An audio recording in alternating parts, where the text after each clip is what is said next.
The Immortal Hulk Hogan may be considered one of the greatest wrestlers of all time, but it doesn't take away from the fact that Hogan has always been reserved in putting talent over. There have been several occasions where Hogan has selfishly buried a wrestler in the process of making himself look better. But which wrestlers were they? Well, join us now as Wrestlelamia looks at 10 WWE wrestlers that Hulk Hogan buried.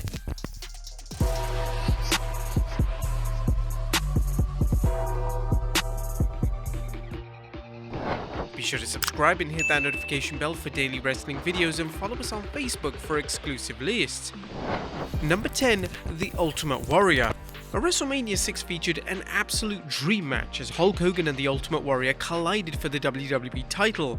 Warrior would be victorious in the match, and the match was supposed to act as a passing of the torch from Hogan to Warrior. But this didn't happen, and Hogan remained the top babyface in the WWE. Fast forward 8 years later, and Hogan was the top heel in WCW. This is when WCW had the idea of bringing the Warrior in to work a program with Hogan. WCW fans at the time believed that Warrior was only brought into the company so Hogan could finally get his win back. The Hulkster reportedly had a lot of resentment that he was never able to get his victory back during his time in the WWE, and with his creative influence in WCW, this could finally become a reality. The two would face off at the '98 Halloween Havoc pay-per-view, and the match was so bad that it's regarded as one of the single worst matches in WCW history. Hogan would win the match and made Warrior look so bad in it that the Warrior was never taken seriously as a legitimate wrestler ever again. Number 9. Rick Rude. Rick Rude was a tremendous pro wrestler with an even better character. Therefore, in the 80s, there was an idea to have Rude begin a top-level feud with Hogan for the WWE title. Hogan reportedly didn't like the idea. He believed that Rude was beneath him, and Hogan instead opted to work with much larger WWE superstars. Now, there was also some belief that Hogan was jealous of Rude's incredible physique, and this contributed to Hogan not wanting to work with him. The two would end up wrestling on a number of house shows, but these matches were designed to get Hogan over, and the matches never once made Rude appear to be on the same level as the Hulkster. Number 8. VADER. When Hulk Hogan signed for WCW in '94, one of the names that wrestling fans wanted to see Hogan collide with was VADER. VADER was one of the top stars in WCW, and he was as legitimate and as tough as they come. Unfortunately, Hogan defeated VADER in every single one of their matches.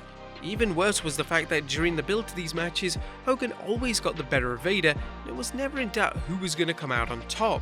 VADER was never really the same following the matches with Hogan, and some fans state that the feud with him seriously impacted VADER's star power and legitimacy. Number 7. YOKOZUNA. YOKOZUNA capturing the WWE title at WrestleMania 9 was a huge moment. It was the biggest career achievement to date for Yokozuna, and WrestleMania going off the air with a heel winning the title was incredibly unique. This booking decision though didn't sit well with one Hulk Hogan, who decided to once again use his backstage power for his own benefit. Hogan decided to go to Vince McMahon directly and suggested that he should defeat Yokozuna for the title following his match with Bret to send the fans home happy. This was Hogan taking away from Yokozuna's moment, and Hogan simply wanted to be the talking point of the entire show.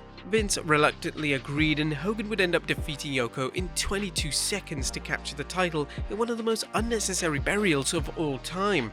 Number 6. Jake the Snake Roberts. Considered to be by many one of the greatest and most influential talkers in pro wrestling history, Jake Roberts should have had a sustained main event run in WWE. But this was in fact planned, and in '86, WWE would plant the seeds for a huge match between Roberts and Hulk Hogan. Roberts would even drop Hogan with a DDT on the Snake Pit to set up the huge feud. But the issue was that fans began to side with Roberts. They were chanting DDT at him, and Hogan was rather concerned that this was going to take away from his own popularity. The Hulkster also believed that Roberts wasn't ready for a feud of this magnitude, and he believed that it wouldn't make business sense. The two would have a few matches against each other at house shows, all of which did extremely well financially, but Hogan ultimately decided that Roberts wasn't on his level. The plans for Roberts' push were cancelled, and as a result, Roberts was moved down the card. Number 5. Sting. One of the main reasons that WCW was so successful in the 90s was the feud between Sting and the New World Order. This feud would come to a head at the '97 Starrcade pay-per-view when NWO leader Hulk Hogan defended the WCW title against Sting in the main event. The pay-per-view ended up being the most successful WCW pay-per-view in company history, as it received 700,000 buys. But the issue was that fans purchased the pay-per-view with the assumption and expectation that Sting was going to conquer the villainous Hogan. Whilst this didn't happen, WCW booked Sting's victory in such a convoluted manner that they somehow managed to completely bury Sting in the process. During the match, Hogan executed a leg drop on Sting and pinned him 1-2-3. New WCW signing Bret Hart then claimed that the referee performed a fast count, but this simply wasn't the case. This was a complete normal count and there was no reason for the match to be restarted. Sting had been beaten fair and square and it made the seemingly invincible WCW star look incredibly weak. The match restarted and then Sting won the match via the Scorpion Deathlock to win the title. But according to Eric Bischoff, Sting showed up to the Starrcade pay-per-view looking out of shape and a new finish was put together as a result. However, fans also believed that Hogan simply didn't want to put Sting over clean, and this would explain the complex and frustrating booking in WCW's biggest match ever. Number 4. Billy Kidman. In 2000, WCW was in serious trouble both creatively and financially. They needed to create some new stars, and they needed to do this fast, and one of the stars WCW began to push was Billy Kidman. Kidman was incredibly talented, but his size always held him back from receiving a major push. The idea was for Kidman to feud with the legendary Hulk Hogan, as the idea for this feud started after Hogan publicly buried Kidman on a radio show and claimed that Kidman could never draw. Billy Kidman and some of the smaller wrestlers, first off, they need to spend more time in the gym. Now the feud was supposed to get Kidman over as a top guy, but all this did was expose Hogan for the selfish wrestler that he was. Kidman managed to get the better of Hogan in matches on WCW Nitro, but the promo exchanges between the two didn't make for pleasant viewing. Kidman had never been given substantial mic time before, so he was rather exposed, and Hogan took full advantage of that. The two also faced off at 2 WCW pay-per-view events, but Hogan was able to defeat Kidman on both occasions. The 2 pay-per-view matches did nothing for Kidman, as following the feud with Hogan, WCW would go in a different direction with him and would be quickly moved away from working with top WCW talent.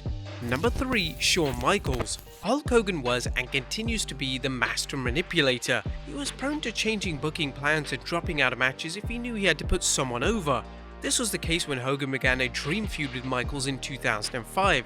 The two wrestling legends were supposed to have 3 matches against each other, the rationale being that both superstars could look good and both could get a victory over each other. Hogan ultimately decided that his back was in too bad of a shape to do more than one match, and with Hogan being the babyface in the feud, he would be victorious in the only match between the 2 Hall of Famers. As we know, HBK was the one who had the last laugh, as he decided to oversell everything Hogan did during their SummerSlam match in rather comedic fashion. Number 2. Randy Savage. Now, although Macho Man Randy Savage was one of the most popular wrestlers of all time, he never managed to achieve a clean victory over Hulk Hogan. The two men wrestled both in WWE and WCW, and every time they wrestled, it was traditionally Hogan who would come out victorious. Savage was popular, charismatic, and most fans would class him as a better wrestler than Hogan, but Hogan always wanted to make sure that he appeared to be the superior wrestler when facing Savage in the ring, and it didn't matter if he was facing Savage at WrestleMania 5 or facing him at a random Nitro in 1999. And number 1, Randy Orton. One of the top matches on the SummerSlam card in 2006 was a Legend Killer vs Legend match between Randy Orton and Hulk Hogan. This match would act as Hogan's last match to date, and everyone was under the impression that Hogan would be willing to put over the young star. Instead, Hogan won clean, and this happened for seemingly no reason at all.